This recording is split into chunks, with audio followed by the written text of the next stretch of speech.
Welcome to வீட்டு kitchen. இந்த வீடியோவில் நம்மளோட இம்யூனிட்டி பவரை அதிகப்படுத்துறதுக்காக வெஜிடபிள் சூப் நம்ம வீட்டில் ஈஸியாக எப்படி செய்யலான்னு பார்க்க போகிறோம். முழு வீடியோவையும் கடைசி வரைக்கும் ஸ்கிப் பண்ணாமல் பாருங்கள். அதுக்கு முன்னாடி எங்கள் சேனலை இது வரைக்கும் நீங்கள் சப்ஸ்கிரைப் பண்ணாமல் இருந்தீங்கன்னா சப்ஸ்கிரைப் பண்ணுங்கள். சப்ஸ்கிரைப் பண்ணிவிட்டு பக்கத்தில் இருக்கக்கூடிய பெல் ஐக்கானையும் ப்ரெஸ் பண்ணுங்கள். அப்போ தான் நாங்கள் போடக்கூடிய வீடியோஸ் உங்களுக்கு நோட்டிஃபிகேஷன்ஸில் வரும். ஃபஸ்ட் ஸ்டவ் ஆன் பண்ணி ஒரு பேன் வச்சுருக்கோம். இதில் 1 டேபிள் ஸ்பூன் அளவுக்கு நெய் சேர்த்துக்கலாம். நெய் இல்லைன்னா பட்டர் கூட ஆட் பண்ணிக்கலாம்.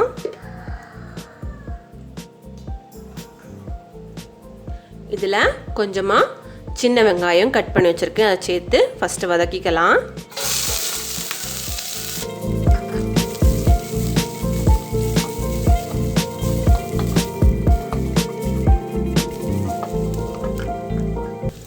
இது கூடால 3 பச்சை மிளகாய், கொஞ்சமாக ஒரு துண்டு போல் இஞ்சி, ஒரு 5 பல்லு பூண்டு எல்லாம் சின்னதாக கட் பண்ணி வச்சுருக்கேன். இதையும் நெய்யில் வதக்கிக்கலாம்.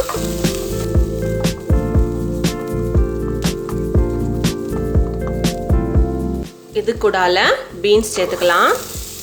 உங்களுக்கு என்னென்ன காய்கறிகள்லாம் அவைலபிளாக இருக்கோ எல்லாம் சேர்த்துக்கோங்க. அப்புறம் கேரட் சேர்த்துக்கலாம்.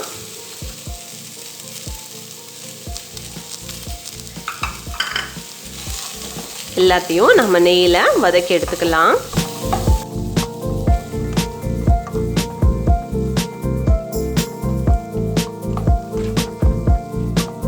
இது கூடால 1 ஸ்பூன் சால்ட் சேர்த்துக்கலாம். அப்புறம் 1 டேபிள் ஸ்பூன் பெப்பரை தட்டி வச்சுருக்கேன், அதையும் சேர்த்துக்கலாம். இது கூடால 4லேருந்து 5 கப் அளவுக்கு தண்ணி சேர்த்துக்கலாம்.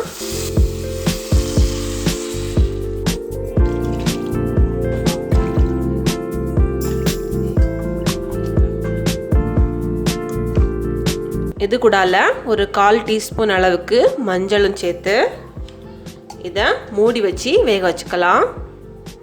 அப்புறம் நமக்கு காய் கொதிக்கிற நேரத்தில் 1 டேபிள் ஸ்பூன் அளவுக்கு கார்ன்ஃப்ளவர் ஆட் பண்ணியிருக்கேன்.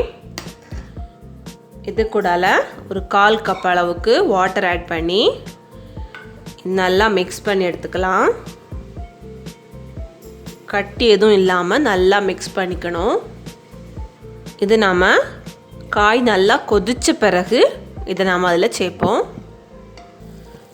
இப்போது காய் நல்லா கொதிக்குது. இனி இதில் நாம் மிக்ஸ் பண்ணி வச்சுருக்கக்கூடிய இந்த கார்ன்ஃப்ளவர் மிக்ஸை ஆட் பண்ணிக்கலாம்.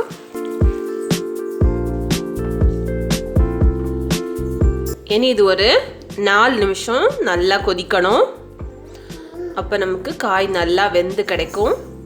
அதே நேரத்தில் அடியிலையும் நம்ம பிடிச்சிடாமல் நல்லா கிளறி விட்டுக்கணும். கார்ன்ஃப்ளவர் ஆட் பண்ணிக்கிறதுனால அடி பிடிக்கும். அதனால் நம்ம நல்லா கிளறி விட்டுக்கிட்டே இருக்கணும்.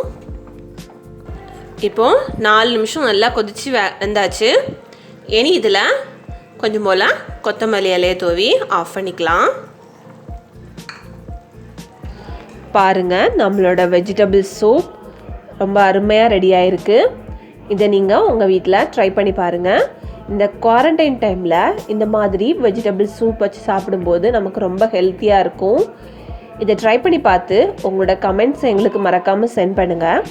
இந்த வீடியோ பிடிச்சிருந்ததுன்னா இந்த வீடியோவை நீங்கள் லைக் பண்ணி உங்கள் ஃப்ரெண்ட்ஸ் அண்ட் ஃபேமிலிக்கு ஷேர் பண்ணுங்கள். தேங்க்யூ.